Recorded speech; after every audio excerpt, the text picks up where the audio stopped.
এই মুহূর্তে মুর্শিদাবাদের সাগরদিঘি ব্লকের কাবিলপুরের রাজনৈতিক অঙ্গনে এক নতুন হাওয়া। স্থানীয় সূত্রে জানতে পারা যাচ্ছে, তৃণমূল কংগ্রেস ছেড়ে একদল কর্মী সমর্থক আজ আনুষ্ঠানিকভাবে যোগ দিলেন ইন্ডিয়ান সেকুলার ফ্রন্ট অর্থাৎ আইএসএফে। সদ্য আইএসএফে যোগ দেওয়া কর্মীদের দাবি, তারা বিধায়ক নওশাদ সিদ্দিকীর আদর্শ ও সংগ্রামী মনোভাবের প্রতি অনুপ্রাণিত হয়েই এই সিদ্ধান্ত নিয়েছেন। তাদের মতে, সাধারণ মানুষের পাশে থেকে বাস্তবিক পরিবর্তন আনতে হলে এখন সময় এসেছে নতুন রাজনৈতিক দিক নির্দেশনার। এই ঘটনাকে কেন্দ্র করে এলাকায় সৃষ্টি হয়েছে চাঞ্চল্য, রাজনৈতিক মহলেও শুরু হয়েছে নতুন জল্পনা।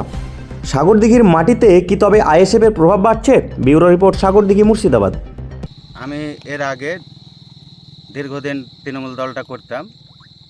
আমি দলের পদে ছিলাম, আইএনটিটিইউসির অঞ্চল সভাপতি ছিলাম।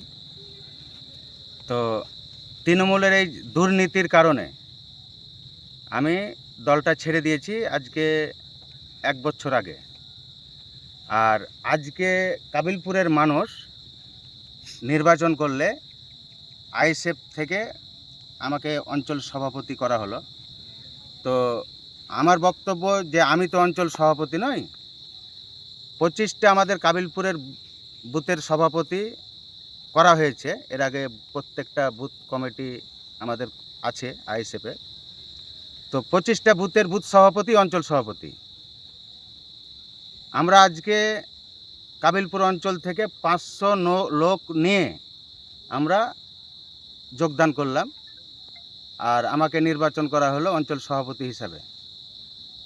এর পরবর্তীতে আরও ধাপে ধাপে মানুষ যোগদান করবে। এরকম সভাগালা এরপরে অনেক কটাই দেখতে পাবেন। নির্বাচনের আগে কাবিলপুর কেন, কাবিলপুরের হাওয়া পুরো সাগরদিঘি ব্লকে হাওয়াটা ছড়াবে, এটাই 11টা অঞ্চলে আমরা মনে করছি। 11টা অঞ্চল 11টা অঞ্চলে কাবিলপুরের সৈনিক, কাবিলপুর অঞ্চল কমিটি থেকে আইএসএফের পক্ষ থেকে বলছি। আমরা দীর্ঘদিন কেউ তৃণমূলে ছিল, কেউ সিপিএমে ছিল, তবে বেশিরভাগই আমরা তৃণমূলের ছত্রছায়াতে ছিলাম। এই তৃণমূলের ছত্রছায়াতে থাকার পর যে তৃণমূলের যে নীতি আদর্শ, নৈতিক চরিত্র, সেই নৈতিক চরিত্রটা দেখে আমরা তৃণমূলে থাকতে পারলাম না। কেননা পঞ্চায়েত থেকে ব্লক লেভেলে গোটা রাজ্য স্তরের দুর্নীতি দেখে আমরা আর তৃণমূলে থাকতে পারলাম না। আমাদের নীতি আদর্শ, নওশাদ সিদ্দিকী ভাইজানের নীতি আদর্শটা ভালো লেগেছে।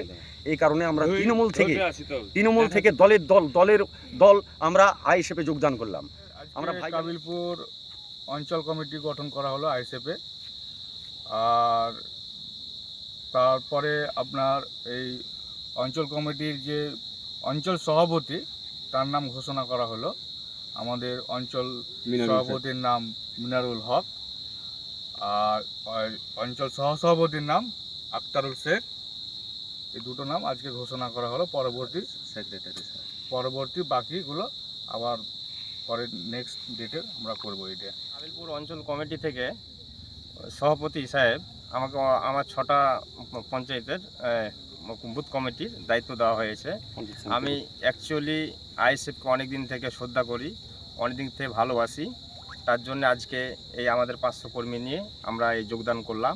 আগে আরও চাইবো যে জানে আরও বড় কিছু করতে পারে আইএসএফ, সেরকম কিছু আমরা মানে ধাপে ধাপে এগিয়ে যাচ্ছি আরও কিছু ভালো কিছু করার জন্যে। এখন এবং এখানে এভাবেই আমরা সমর্থন করলাম। এখন আগে আরও আগিয়ে যাব, বুঝতে পারলেন। তো আমরা দায়িত্ব দেওয়া। আচ্ছা, আপনাদের এই যে আজকে অঞ্চল সভাপতি ঘোষণা করা হলো, বা আপনাদেরকে অঞ্চল সভাপতি ভাগ ভাগ করে মানে কাজ করার দায়িত্ব দিল, এটা কি আপনাদের ব্লক নেতৃত্বর সঙ্গে ছিল, না অঞ্চল সভাপতি থেকে করলো? না, আমাদের ব্লক নেতৃত্ব ছিল, অঞ্চল সভাপতি করলো ব্লক নেতৃত্ব। আমরাও ছিলাম পাশে, সবারই সাক্ষাৎই এটা করা হলো হাতে হাত মিলিয়ে। তো আমরা এটা অ্যাকচুয়ালি মানে খুব ধন্য আছি, বুঝলেন। আপনারা কাবিলপুরে এখন কিভাবে কাজ করতে চাইছেন? আমরা অ্যাকচুয়ালি আজ থেকে 1 বছর 2 বছর আগে থেকে আমরা যেভাবে চেষ্টা করেছি যে আইএসএফকে নিয়ে আসবো কাবিলপুর মাটিতে, এই চেষ্টা আমাদের আগে যে চলছে এইভাবেই। আমরা অ্যাকচুয়ালি আইএসএফকে নিয়ে এসে ছাড়বো এই কাবিলপুর সাগরদিঘি মাটিতে, আইএসএফের ফুল ফুটিয়েই ছাড়বো।